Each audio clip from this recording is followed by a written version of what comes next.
Good morning, everyone, and welcome to today's writing stream for Sonic Ringbond. I'm your host and the author of the AU story, Joshua Tarwater.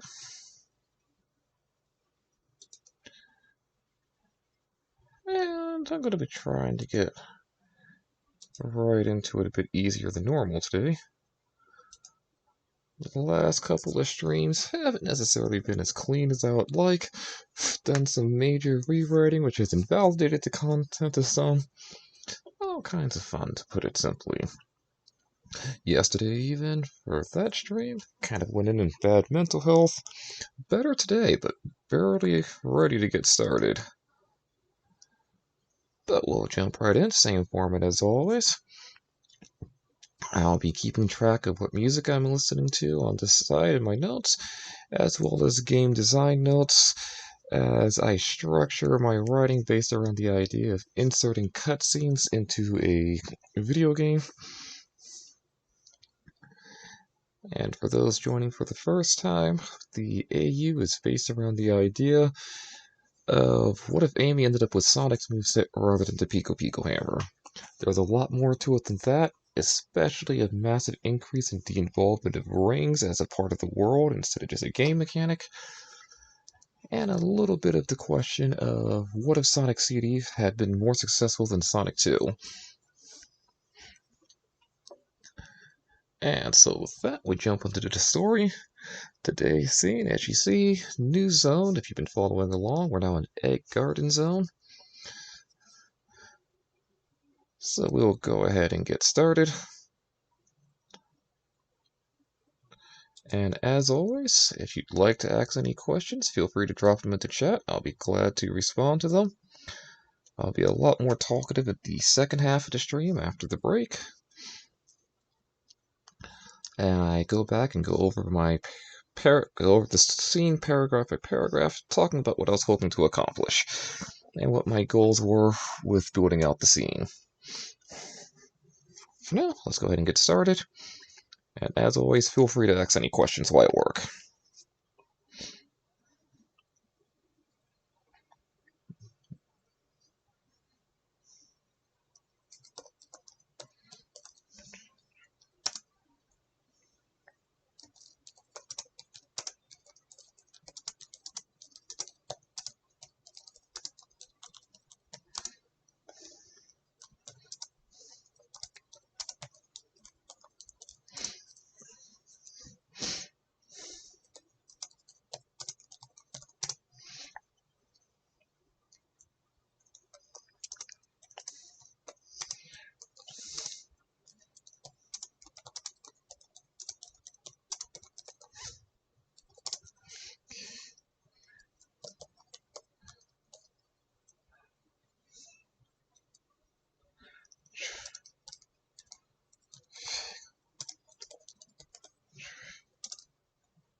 I need just a second as I do some light research, which is something you'll see me do once in a while.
There we go.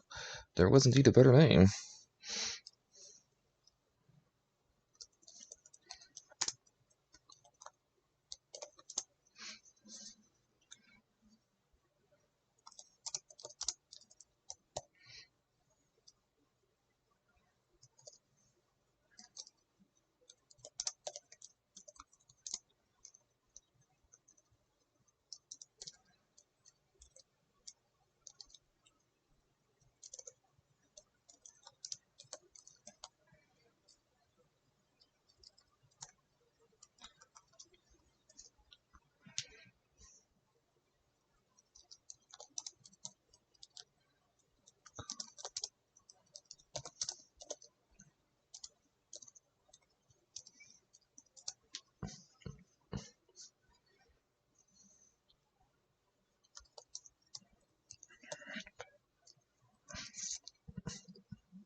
And I'm going to be going ahead and switching up what music I'm listening to.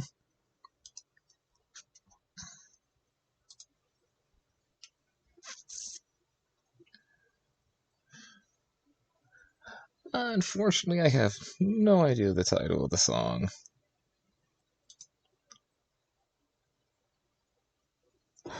So it's going to take me just a moment to dig it up. So mind you, while I go looking that up.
And there we go. I got my title.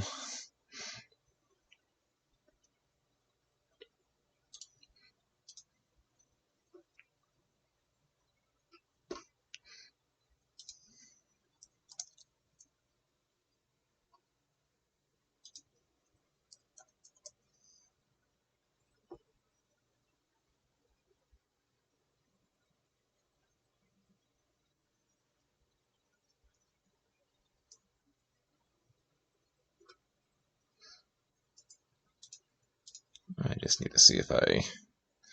There we go.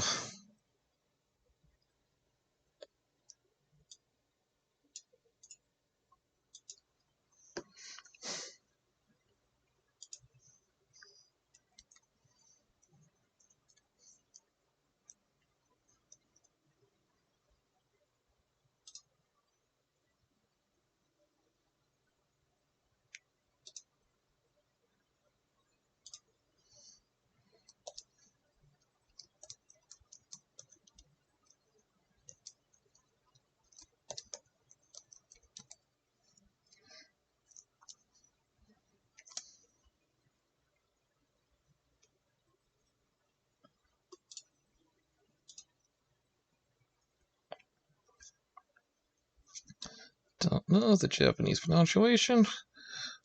One of these days I'll actually take the time to learn the language. But, terrible with a stutter.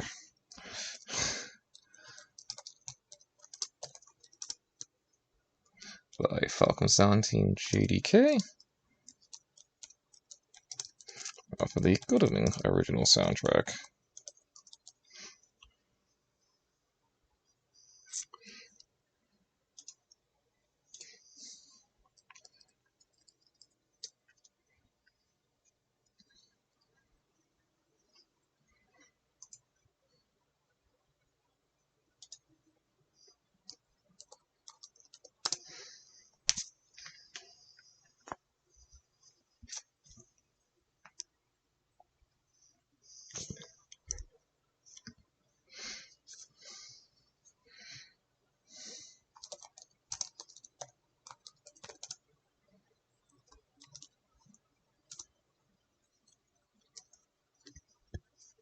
I got these cutscene numbers right eventually.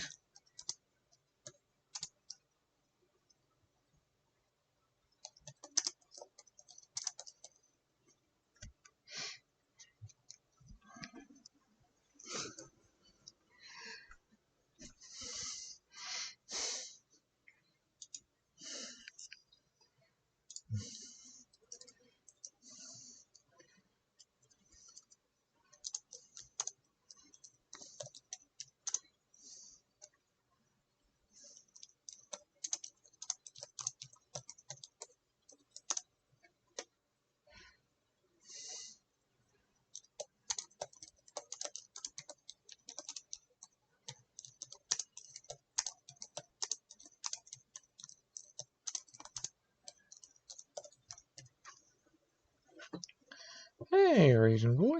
Welcome to the chat. Glad you could make it. And glad to see that you're finding it interesting so far. Thank you. Glad you enjoy it. It'll start publishing in about 2 weeks is when it should start I'll start actually publishing the story.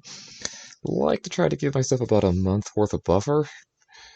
Kind of encourages for following the streams and gives me time to take a break if I need to.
And please, by my grammatical and spelling mistakes, those two things I'll usually catch at the second half of the stream when I'm,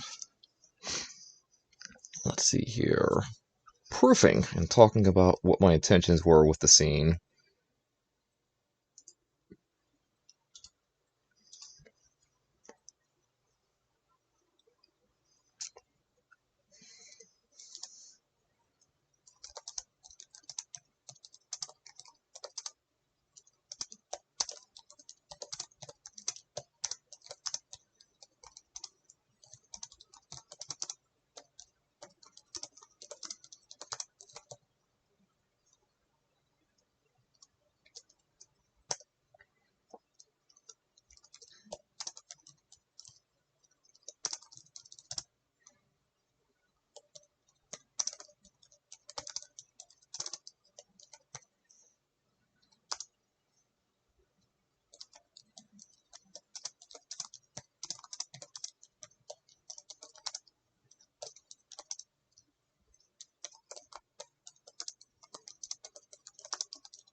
Sorry about that short pause. Had a slight interruption.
I really gotta get more consistent with how I write out my notes.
And there we go. That wraps up today's scene. Didn't quite go as I was expecting. I kind of thought I wouldn't be able to really build out the approach, but looks like I was able to. And that means I get to talk about how I was able to pull it off and why when I get back from my break.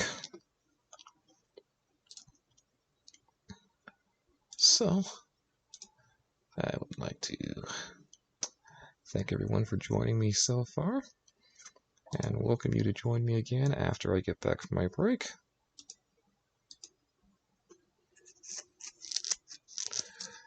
There's a lot yet to come to today's stream, and I look forward to talking with everyone.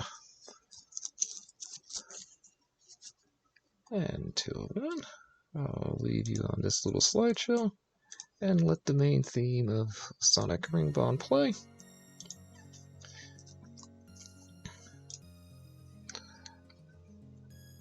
And this lovely little theme was composed by Shimshon the Gadite. You can find him over on Twitter. Great composer, does all sorts of spectacular music work. If you get a chance to ever commission him, do so. It's worth it.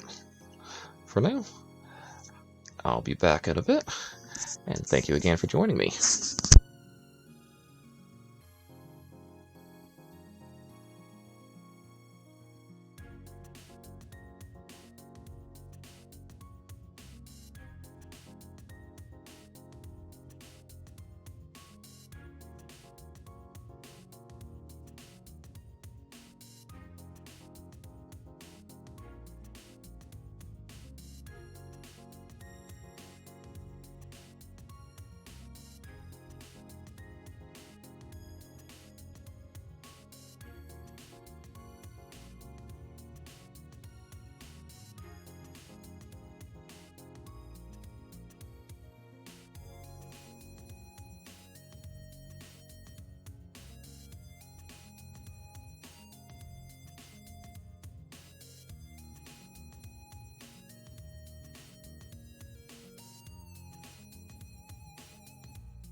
And I am back.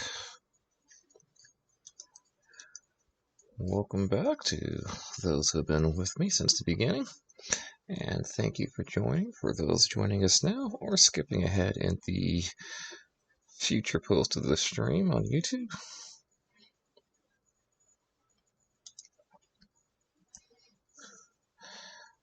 For those of us just joining us, let me go ahead and introduce myself again.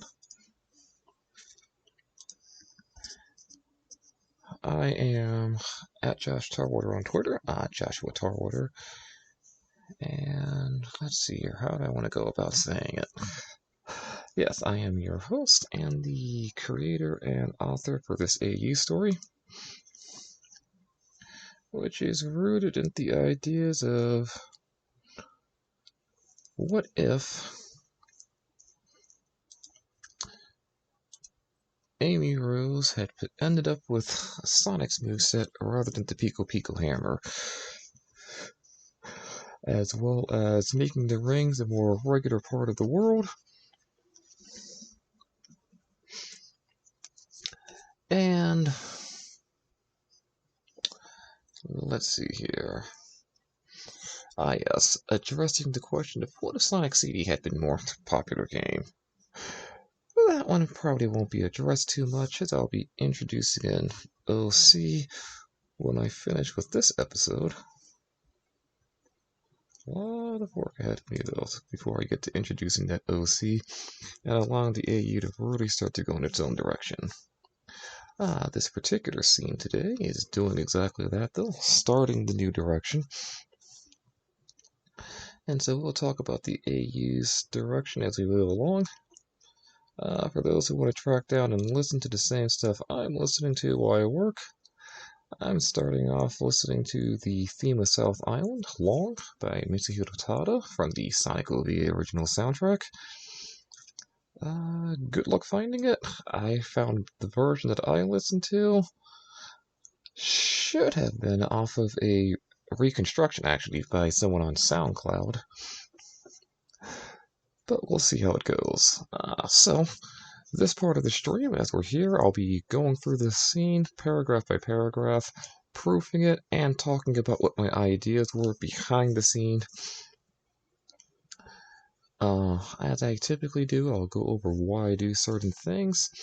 So if you're familiar with the stream, some of it may sound a little redundant, but we're going to try not to worry about that too much. For those joining me for the first time, I do typically respond to the chat, especially during this point of the stream.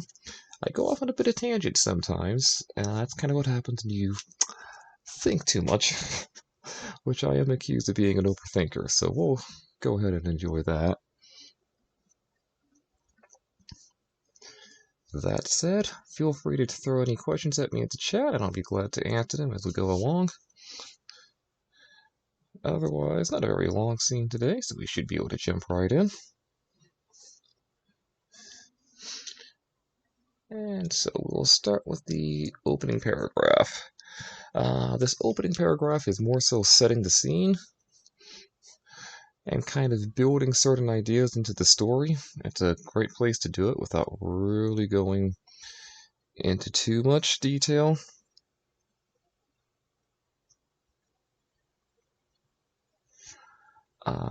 Though to consider, a lot of the content of this scene is of this opening paragraph will be more relevant in the next scene, which will be next Sunday morning. So, the 27th, if you want to mark your calendars, 9 a.m. Greenwich Mean Time. But there's still a bit that we cover here, which is the idea of, as I was talking about last scene, I was moving away from the idea of a dream and memories and setting this up now to more focus on the story at hand. So you'll still see things like Dreamer,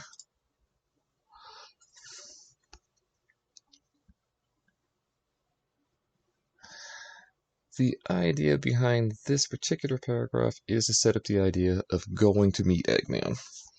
But we do have other little things in here, such as talking about the idea of adventurers. they're not necessarily seen at the best light. It's a very common thing.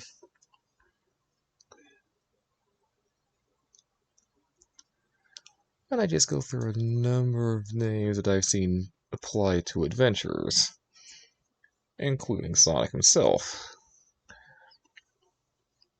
So just kind of an idea to give someone an idea of how adventures are viewed in my version of Sonic's world, which is itself, why not mentioned here, the Earth. It's a version of the Earth that has 2 moons, the Ark, the Death Egg, which currently isn't in orbit, and layers upon layers of dimensions. That's all stuff that will start to be introduced into the story over time. Depending on how things go with the next scene, I should be able to start talking about the idea of ring shifts, which get a little bit of mention here. With the idea that when the power of the rings are felt, and the face of the world is shifted by their power, the idea that I have behind ring shifts is to address and give an explanation behind why Sonic's world never has a consistent map, and also to account for the fact that at 763 miles an hour, one could run around the 24,000 mile, roughly, circumference of the Earth in somewhere around 30 hours. That's a lot of ground to cover in a very short amount of time. And so the idea behind the ring shifts as well, and the dimensional layering of the Earth, is to allow Sonic's adventures to be able to be perpetual and unending, and to keep his world from feeling small. It also helped lead into the idea of his stories working best as an ongoing road trip, and why it's so easy to separate one set of events from another, despite the fact that it's still Sonic and usually Eggman fighting. As for why the two of them always end up in the same areas, that's another thing I'll be addressing, is I will not actually be having that happen in this story. It will be happening here at the beginning, but again, that's going to be a necessity for opening up the story on a whole. Additionally, I won't really be following Sonic too often, depending on what I have going on at the story. When I wrap up here on the Death Egg, once I actually get to it, I'll actually be shifting over to focus on Amy's point of view. We'll be calling her Rosie for this AU, and that was my design on her that you would have saw during the break. All sorts of reasons for that, but I'll be explaining them in story. Some of that story content is actually missing from the streams because I changed it, and to avoid what could be considered now spoiler content, I even removed those streams from YouTube, so you won't be able to go back and check on them. Sorry about that. That said, we'll be getting to all of that. For now, we're following Sonic because even though Sonic Ringbond is an alternate universe for AU story, it is still a Sonic the Hedgehog world setting, and as such, building the world and the ideas behind it are going to require use of Sonic. And so we'll be getting into that with the next scene. This scene, I'm more so taking the time to go over a little history with Sonic and Eggman, as well as providing a basic action scene, because as a Sonic the Hedgehog story, there should be a little bit of action here or there. I consider this more slice of life adventure because I want to keep the story at a much slower pace and just give it time to breathe and develop as it works along. Now, going into this particular scene, I was thinking that it was going to end up being a split in 2-part scene, whereas I have one focus in the first half and then another focus in the second. I'm wanting to avoid that. If you've been with my streams for a long time, you've probably seen it in the past with my prior works that tendency to split my scenes in two. Again, I'm trying to avoid that now and keep them focused on a singular point.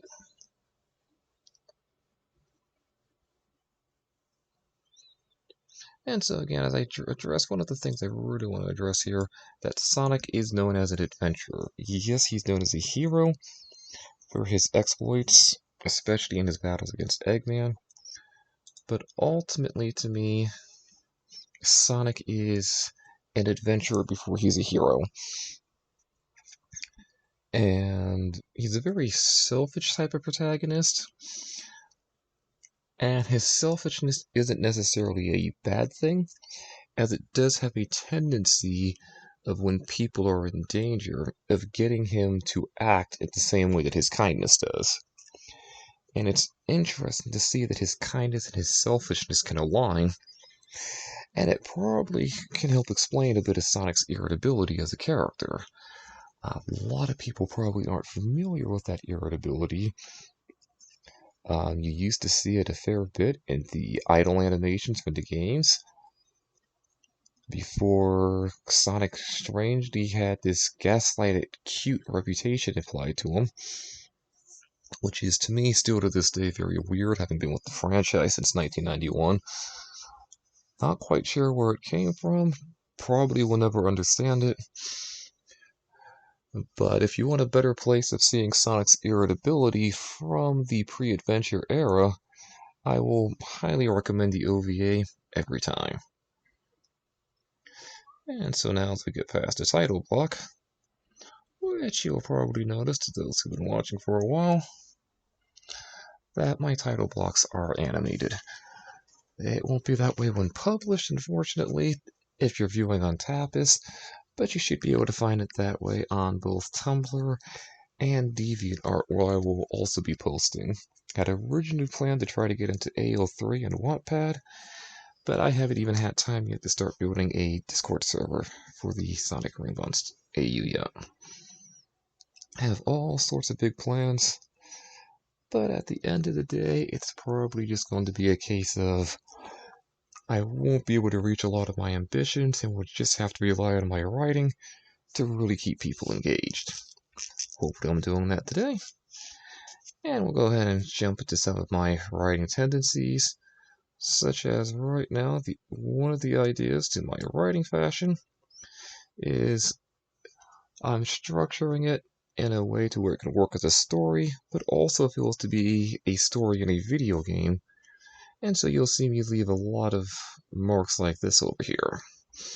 Just little things that are marked GDN and have a bunch of information about what things would be happening if it were a video game.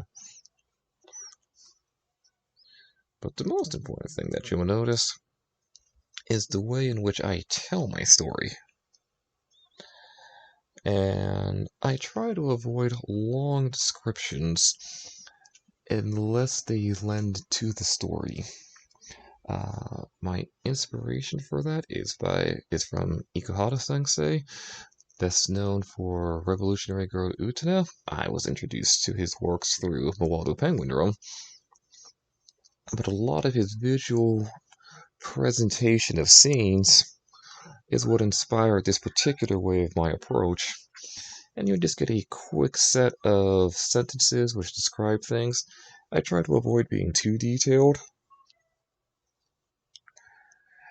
And if I do get detailed, I try to break the detail up and stretch it out a little. And you'll probably notice a couple of things in this description. I purposely used the term air screw instead of propeller. And so I'll probably force a lot of people to look it up, but an air screw is just another name for an airplane propeller. But since I'm specifically talking about an airplane, I wanted to stick with the idea of an air screw. And probably the most interesting thing is that I do not refer to Sonic's shoes as shoes, I refer to them as boots.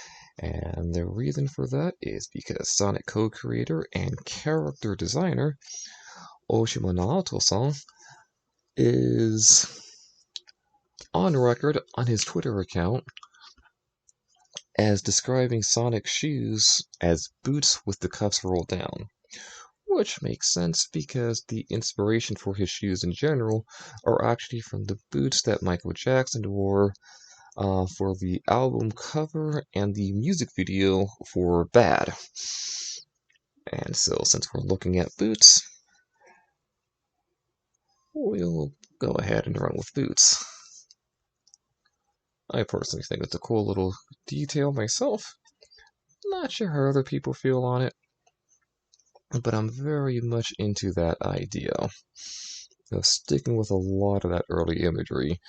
And so a lot that you'll see as I move out of this part of the story later on is that we'll be shifting a lot of focus away from Eggman's tech, and I'll be introducing the actual tech of the world at hand. At this point, I haven't shown anything but Eggman. And so, one of the big things I've talked about in past streams is the time setting for Sonic based off a lot of the ideas that were being thrown around during his concept stage. Most notably, ideas set around World War II dogfighters and the general use of the biplane, Studio Ghibli influence, and of course, for those not necessarily familiar with it, the Age of Adventure, which was, you've seen a lot of movies based off it, set around the Mediterranean usually, and a lot of these adventure movies, easiest ones to reference are Indiana Jones and The Mummy starring Brendan Fraser, are set in what is the Age of Adventure, which is typically between World War I and World War II. And so, as Sonic carries that type of atmosphere, a lot of the technology you'll see in the world outside of Eggman's will be more based on that imagery. Now, of course, I'm also going to be bringing in a bit of steampunk, because again, I take my inspiration from Ghibli, so a bit of steampunk, bit of fantasy, and high-tech like Eggman's will not necessarily be a very common thing. It makes them distinct, it helps them stand out, and it makes them stand head and shoulders above the rest of the world. Now, this may get you asking about characters like Shadow, and I'll just say, I have answers for characters like Shadow, and I hope as we get to that point of the story later on, that everyone will get a good understanding of how the world is working and why it's so broken. For now, though, we're going to go ahead and get into a bit of the banter from Sonic and Tails, and talk a bit about Sonic's general moods.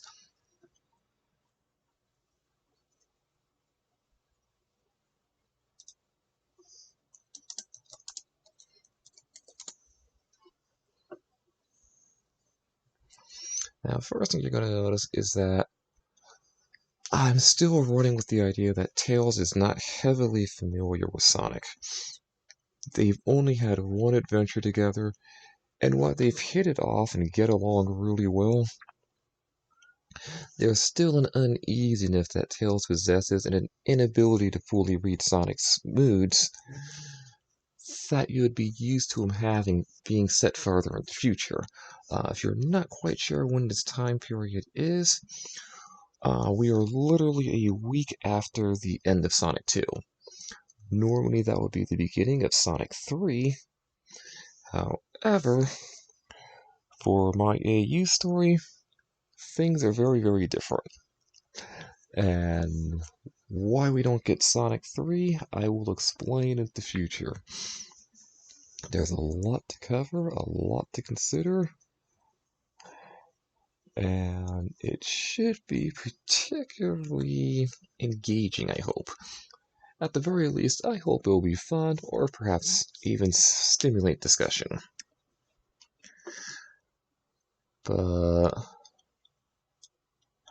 as I was talking about the time setting being just a week, you'll get that mentioned here in the story. And you will see as I go back and forth in their banter, I'm setting the mood, talking about the relationship between them, how adventure keeps Sonic excited and generally in a good mood.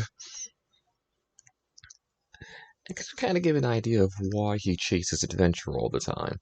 I can't necessarily say why, because I can't speak for Naoto Oshima-san or Nakayuji-san, but I can take what they've created and look at what makes sense through study of the character, presentation of the character, and just generally what feels right to the character.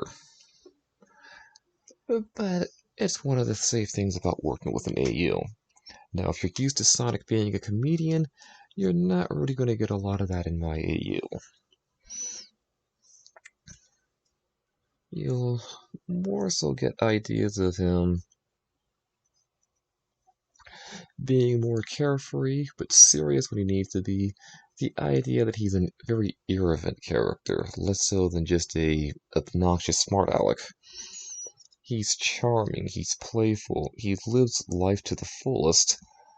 If you've ever looked at those Japanese box art quotes, you'll know that Sonic is also very much a philosopher, heavily explored in Sonic and the Black Knight. And so, for the most part, I will play off of that live a life without regrets mentality that Sonic preaches when writing Sonic. Tails, on the other hand, I will play usually heavily into his lack of confidence and his desire to prove himself to Sonic, forgetting that he has to prove himself to himself, because this will create what's necessary to maintain that status quo of Tails' lack of confidence but willingness to try. And it creates an interesting contrast on him.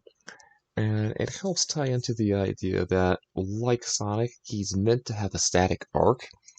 He's a character who, by design, can grow very easily. And the problem with Tails growing too easily, though, is that with the way the franchise has been written, he quickly outstrips Eggman in intelligence. And that again strips away a bit of who Eggman is as a character. If you join me for last stream, or maybe watch the video on YouTube, you'll see that I talk more about leading into Tails as a tinkerer rather than an inventor to put his intellect in a different direction. And hopefully that will also create a contrast which will explain why he can interact with Eggman's tech and cause problems, even if he can't build stuff the way Eggman can, but also allow him a different way of interacting based off his intelligence and his type of intelligence versus Eggman's type of intelligence. For now, though, he just gets to pilot. And as I said at the beginning of this, still focusing a bit on the ideas of Sonic and those lingering memories. I'll be working away from them eventually, but they're always going to be a part of the story because I never want to cut out the entirety of the games. I always want them to be something which informs my story, and you will definitely see things informing my story game-wise from the original Sonic CD, Sonic 2, 3 and Knuckles, yes, the adventure games. You will see influence from the storybook games, at least Black Knight. Even 06 will have influence on the overall story. For the most part, Colors, Shadow, and anything post-Generations, however, will not. And the reason I avoid those two is I have a greater preference for the world of Nago Oshima Yasuhara, which is set in a very fantastical version of the Age of Adventure, and with a heavy use of mythological beings and gods. Whereas the Shadow the Hedgehog game and the Sonic Colors games, and a lot of work from Iizuka being in control of things, is very focused on the science fiction aspect and really pushes the science fiction angle with heavy use of extraterrestrials. And I feel that takes away from the fantastical and mythological, and so you'll see me avoid that stuff. But the other reason why I won't particularly be going past generations from a story standpoint is time gets scrambled at that point. Multiple possibilities converge, and even though there may be things afterwards that I can use to inform the past of the characters, it is very unlikely that there are major events which will shape things in the story as it is.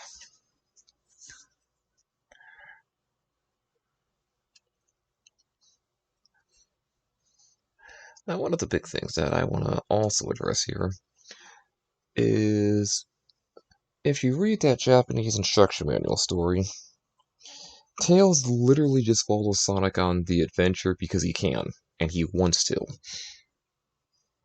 And so the idea that when it's time to chase Eggman up to Wing Fortress Zone, that it's Tails piloting the tornado instead of Sonic, why, it's a reasonable gameplay idea.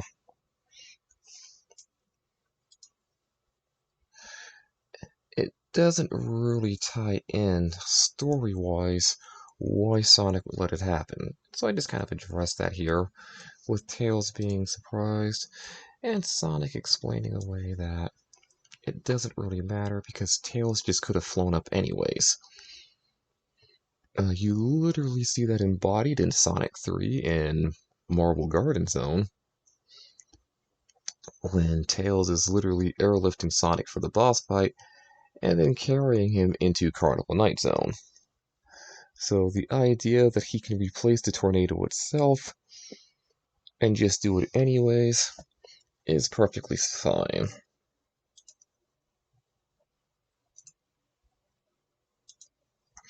And then I have Sonic again complimenting Tails as a big brother figure and a figure of encouragement for Tails, even though he's kind of also creating a dependency of Tails on him to hear that encouragement.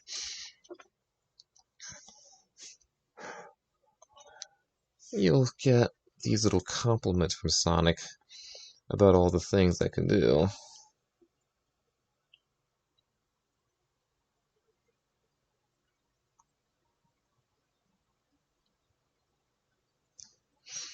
And again, a bit more praise as Tails is a bit more humble. And I don't mind Tails being humble, because Tails bragging should only occur when he's imitating Sonic. Because that is when he's trying to be like his idol.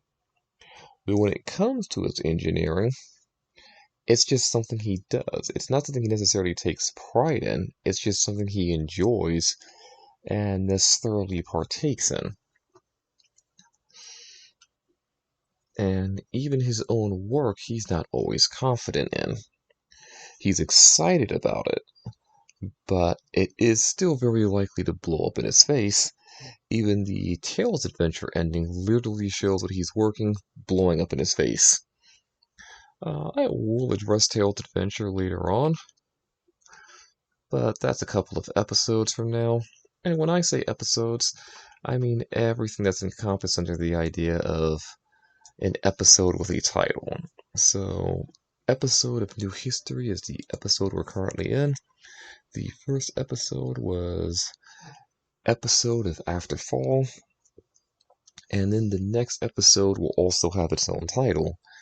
And if you've been following along, you'll know that the previous parts of this episode include Jungle Playground, or Playground Jungle as the zone, and I have an unstreamed segment referred to as Miracle Memory. So we got 3 different zones, so to say, at this point of the story. And that's all within one episode. Now, Egg Garden should be the largest zone and the last zone of this episode. So, can't say how long we'll be going at it, but there's a lot to cover, and we'll get into it and see how it goes. as I go on tangents, so we'll go ahead and join Sonic on one last time looking back, as he has a moment to think about it.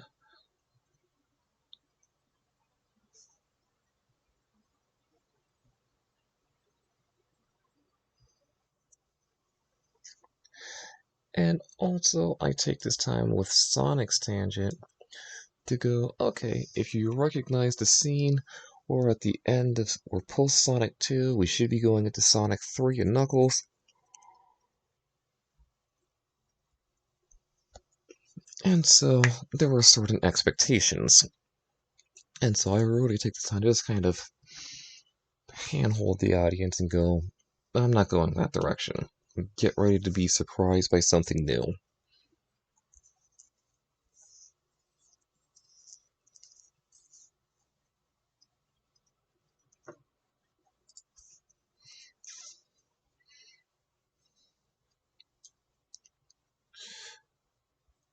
And again, just a little bit over these next couple of paragraphs. The idea again is to address the expectation as Angel Island. And so I show Sonic's lack of surety. I mention Angel Island. Tails doesn't even know what it is at this point in the story, because the way events are, Sonic had no reason to talk about the legendary floating island to him.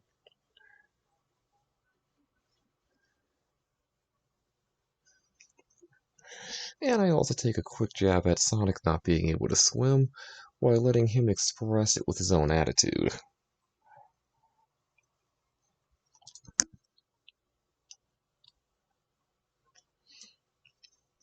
And then this next paragraph is just a bit of showing off Tails' piloting skills, giving a bit of visual flair to think about at the writing, and dropping in a note for the idea of introducing the next couple of notes, as well as telling myself it's time to go ahead and change to music. So I'll go ahead and take care of that. And again, with a bit of a stutter, the song I'm switching to is Terrible by the Falcon Sound Team, JDK, off of the Gudaming original soundtrack. You can find that on Spotify, as well as purchase it on sites like Amazon.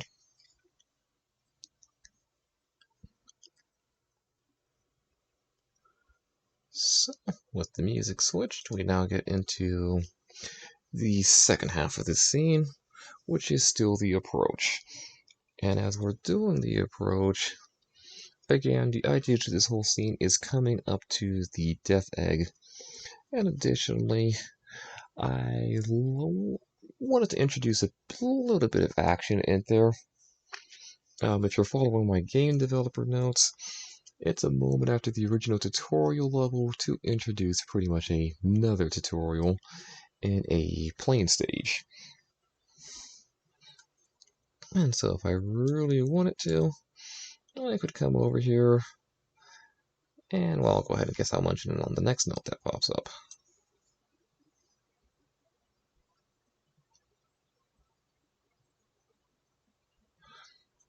And so it's kind of a switch of focus now. Now we're focusing on the Death Egg, and Tails being surprised.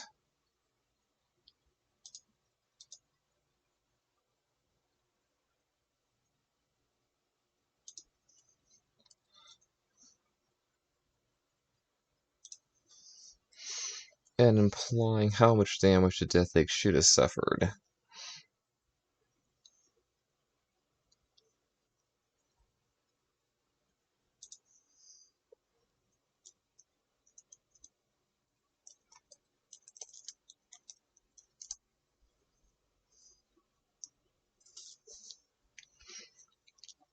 And so just a bit of excitement from Tails, amazement at the scenario, and then a bit of that dryness from Sonic.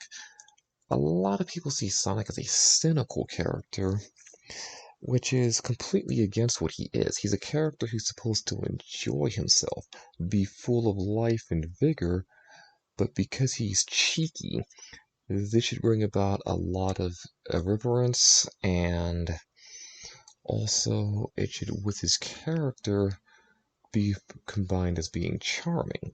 But he's also got a short temper, he's impatient.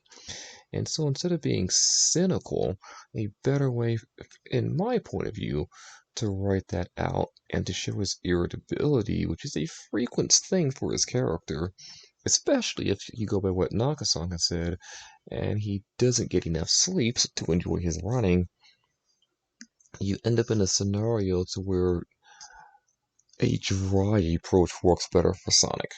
But you see those sparks of life if on a regular basis he's able to run and he's able to partake in a new adventure and challenge himself.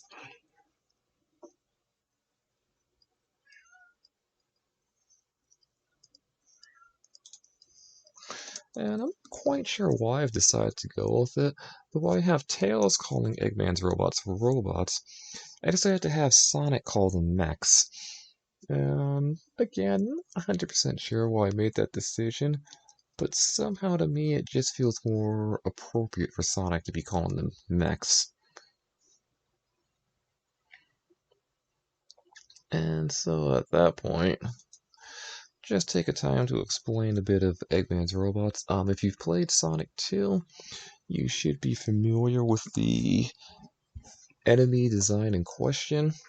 They are encountered during Sky Chase Zone, which is roughly the third to last level of the game. And it could also be considered Act 1 of Flying Fortress, well, of Winged Fortress Zone. Is it Winged Fortress or Flying Fortress? It should be Winged Fortress, because then it's Flying Battery. And so you could consider it Act 1 of that. And then Act 2 has a boss, and then you have the Death Egg as final zone with a 2-boss setup.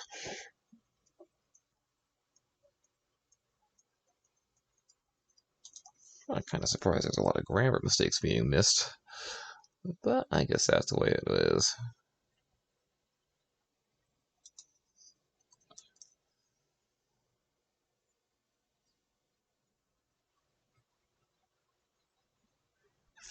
And one of the things that's missing from a lot of modern Eggman designs, you see it a bit and still worked with. Evan Stanley's been playing around with it in the IDW comics with a modal bug. But there's a lot of playfulness lost to a lot of Eggman's robot designs. It's kind of there with the Egg Pawns, but there's a general goofiness, and you'll even see it in the OVA again. One of my big inspirations for how I see Sonic, aside from Sonic CD. And so a lot of that goofiness and playfulness of Eggman's robots is missing. As much as I call him a showman, a lot of his robots are toys, and he's pretty much a grand and dangerous toy maker. Hope that didn't show up in the stream. It should have. And so, as you look at this idea, it's also a chance for me to really kind of puff Eggman up a little bit, talking about his AI programming, how the way these things are is only possible with what he's able to do.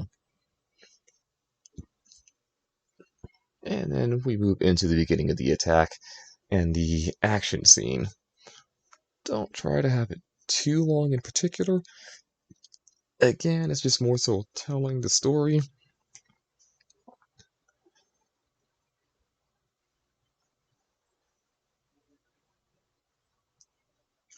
And it's also a chance to finish explaining the plan. I haven't quite done that up to this point in the story.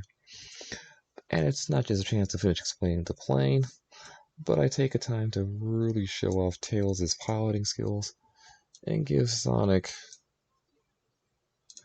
an opportunity to praise them again and enjoy the speed. Because Sonic loves fast things, and so the fact that the tornado is even faster, and he gets to experience a maneuver like that, these are things which will excite and amaze Sonic. And it's one of the few times that you'll see Tails engage in a good way, as he's getting praise for something that he does take confidence in. And so he does brag a little bit here, which goes against what I was saying earlier, but his bragging is as much he's talking about his work, more so than just going, of course it's me, and it's kind of the difference between hubris and pride, is hubris would be, of course it's me, and pride is, yeah, I put in the work. And that's kind of where I lean here, is in the pride direction of bragging, rather than the hubris direction, which a lot of Sonic characters are written with in current times, is they're written with a lot of hubris, and it can make them very unlikable. I suppose if we were ancient Greeks, where hubris was considered a good thing, we could very much enjoy the idea of hubris being a strong character trait, but I find it usually makes characters in today's storytelling very obnoxious.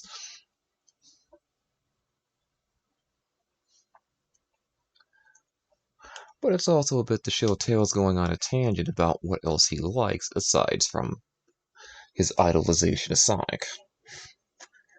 Hence why he talks about different ways that he was considering approaching the structure of the plane and what type of rockets he could put on, which is something I've thought about again and again over the years, so it's a bit of me indulging a bit in my own AU.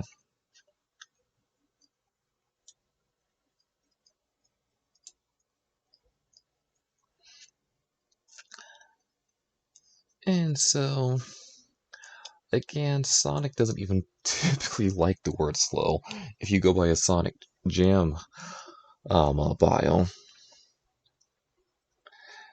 But you see him encouraging Tails to do even better, and also indirectly instructing him on what needs to be done.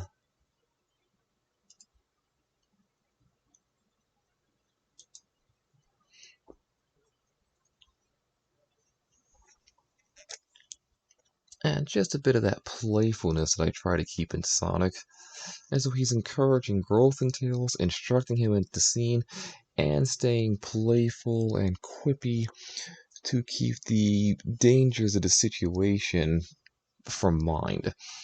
There's a lot that I have him doing with that particular scene, but it's also one of the things that Sonic as a character does when he's helping other characters grow, which is something he does on a regular basis.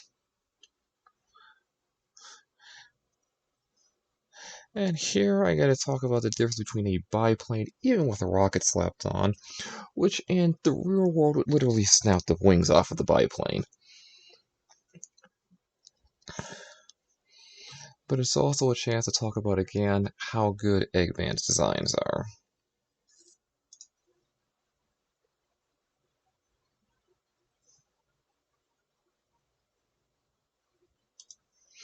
And I don't know why I didn't put a number here when it is literally the first plane stage.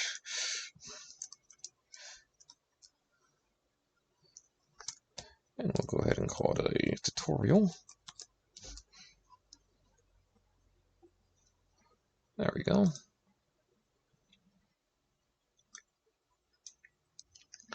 And so we gotta roll forward a little bit. And this whole paragraph here is literally including from Sonic's remark entering into the playable section if this were a game. It's just really it's a transition. They're going from crossing the ocean to reaching the Death Egg. It's literally an entire action stage wrapped up in a paragraph. And hopefully it paints a nice little picture of what they go through on their approach. It's also an opportunity for me to sit down and reference again Sonic 2. And one of the things that side works like this is supposed to do, and a lot of fans would go, no, it's fan work. You're just telling the story you want to tell with the characters, and that's true. It is what I'm doing. But I also do think about the fact that Sega uses side material to promote the games. And as a fan of the games myself, I'm very happy to promote them, because I do think they're worth engaging with.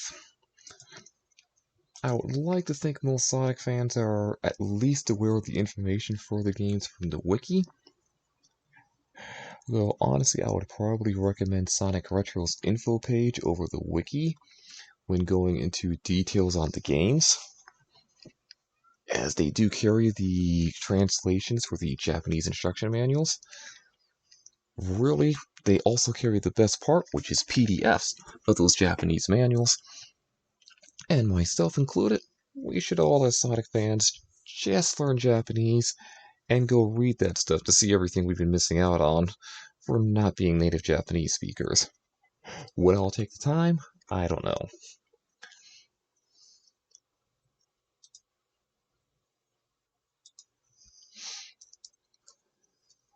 And now I contemplate it with this quick exchange on defining who said what.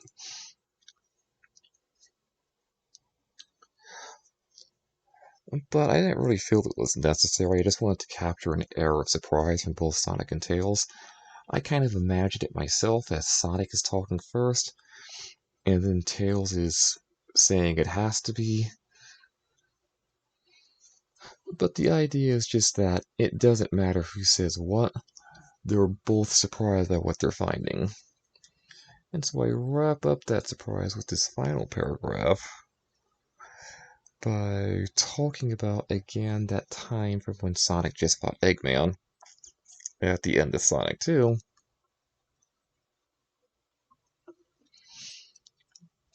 as well as talking about Eggman having a space station puts him above the rest of the world. He can't be challenged for that.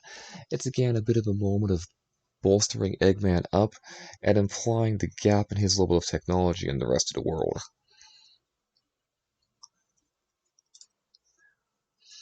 And then it's not really grammatically correct to do this, but that type of pause, I like it as a narrative pause to go now,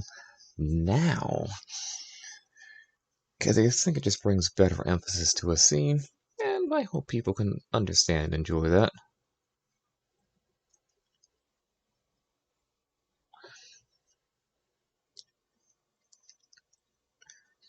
And so, with that, I then go ahead and end the scene. They've reached the destination. Now, the whole point of this act was to get to the destination. And hopefully, it's now clear to understand the title Egg Garden Zone.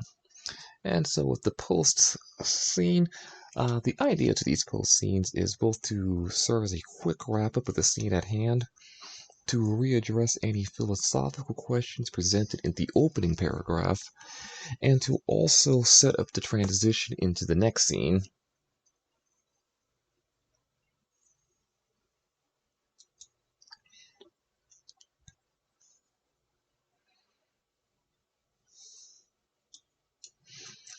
And let me just take care of this note here before it drives me too far off the wall. As I said, I know what stage number I'm at.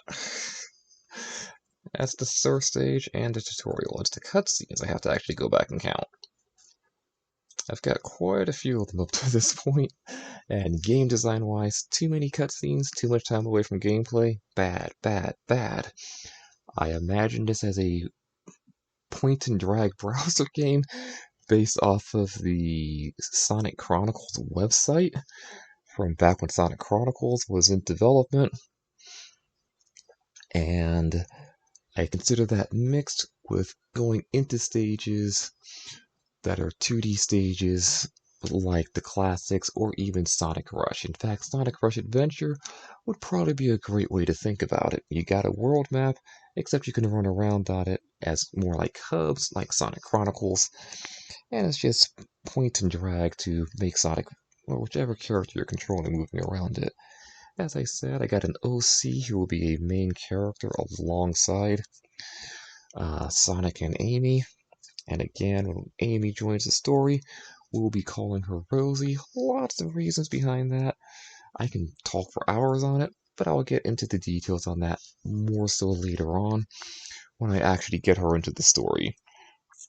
After all, Amy's kind of my main focus to the AU, even if there's other things I like to partake in. So for the moment, though, we'll look again at this little last paragraph. And now start to point out that the approach, if you recall, I mentioned it's easy if you've been reading along.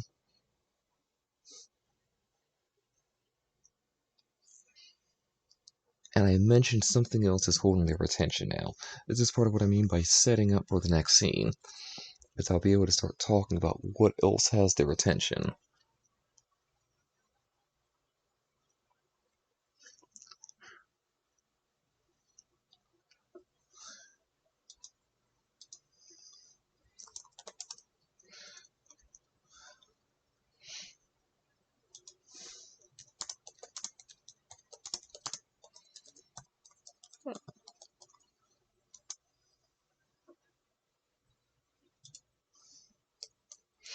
And you'll just see me come back every so often just to fill in additional little details that make me feel a bit better about reading it.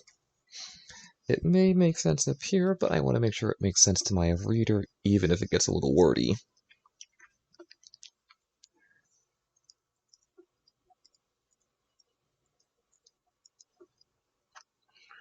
And it's kind of funny me calling the Death Egg a great beast. That's kind of multiple fold.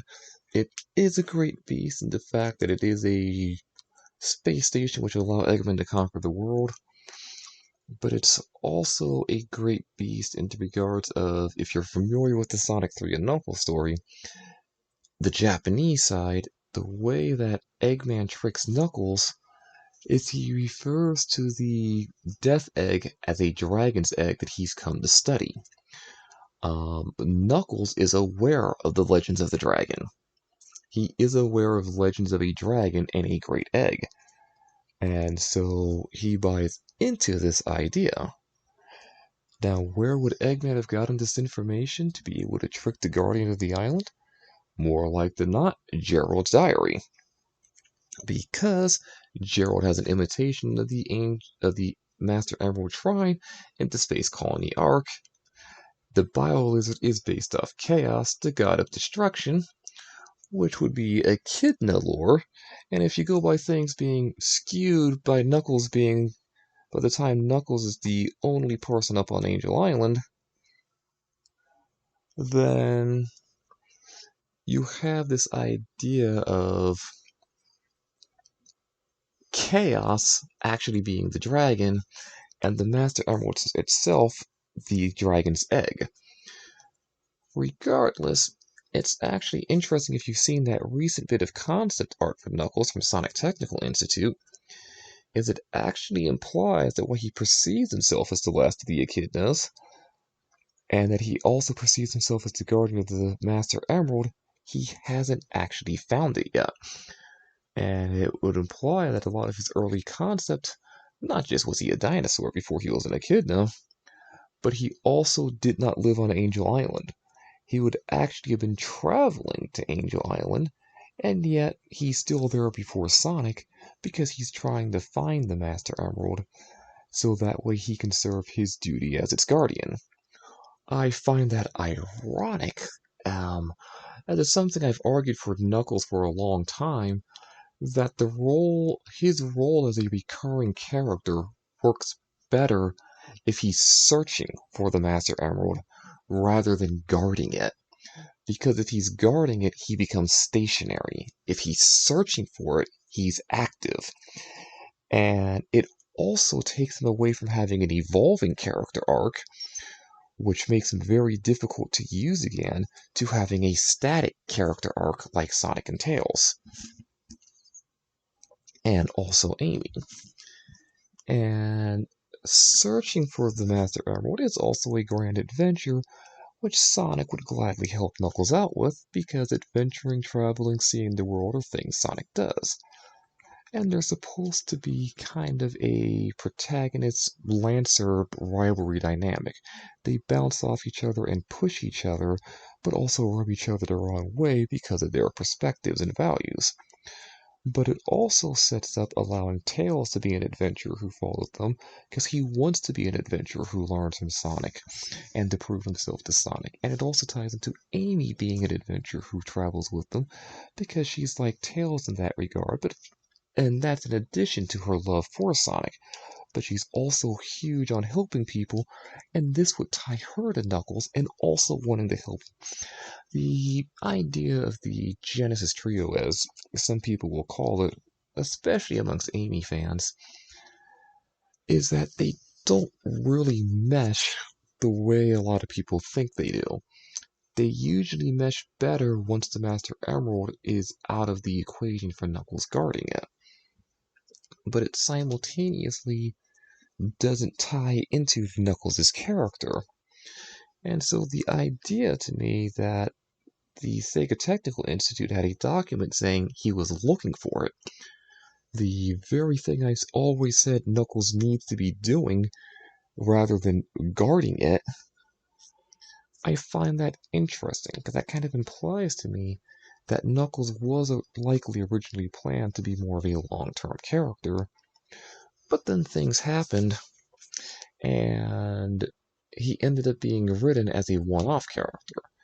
And he's written as such a one-off character that when you finish Sonic 3 and Knuckles, Sonic returns the Master Emerald to Knuckles, and Knuckles stays behind on Angel Island.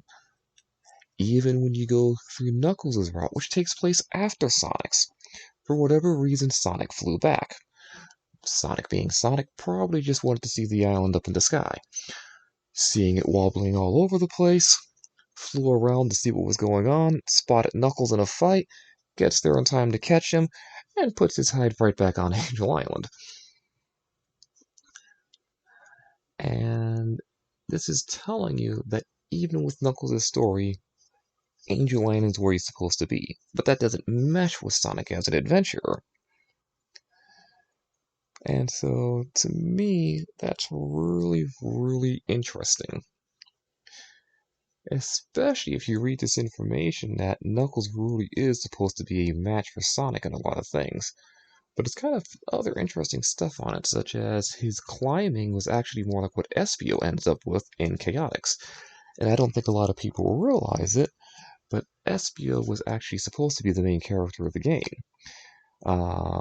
After a lot of people think it went from what was originally Sonic Clackers or Sonic Crackers to being Chaotix, Sonic and Tails were dropped out of it. And instead, the focus was going to be put on Espio as the main character. Literally everyone else, Charmy, Heavy, Bomb, Vector, they're all extra characters. Even Knuckles, to my knowledge, was not originally supposed to be part of that game. And you end up in a case where he's added because they needed something to help sell the game, but you also couldn't put Sonic and Tails there because they would have just immediately, by being there, be perceivable as the main characters. And so when you read a bit of the Japanese backgrounds on them, or at least what's proposed as the Japanese backgrounds on them, Espio actually has a love for ancient civilizations, and this is on top of being a detective. And so the fact that Knuckles is literally a part of one and lives on Angel Island is something which actually supposedly makes Espio jealous. But all of that said, because Knuckles was added to Chaotix after it was decided to be a game like this, and Knuckles continues to carry his normal abilities, just like that document talks about Knuckles being able to travel by giving a reason for it, Chaotix also gives a reason for Knuckles to travel, which is that the Master Emerald reacts to events in the world, and as such, he will leave Angel Island to see what the Master Emerald's reacting to. And then he's on his own personal adventures. Why this makes Knuckles more of a wild card than a regular Lancer in Sonic's group, and I should say narrative Lancer in Sonic's group, it does keep him being more interesting, but also still more usable. Because the problem is when you just play him as he's literally a guard doing his rounds, you take away a lot of the potential role of him as a guardian. But all this talk about Knuckles aside, he will not be showing up at this point of the story. And that's what leads us to this last bit here of they got a new mystery to attempt to solve, even after solving another. And I'm even again talking about what Sonic knew is gone. And that's sometime in the future when I'll actually start to explain why it's gone.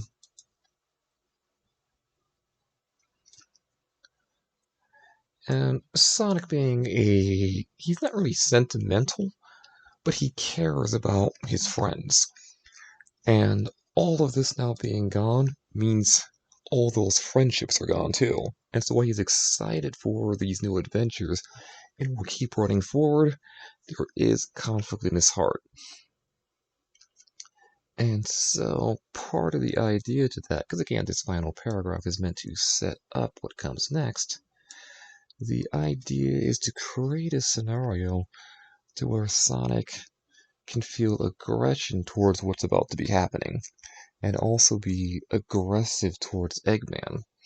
It's a reason to be angry, even if he's trying to continue to live life by his own philosophies, and which have become, for the most part, habitual at this point. But with that, we reach the end of the scene, and I will again invite everybody to ask questions as I go ahead and run my editor, which isn't quite as angry at me today.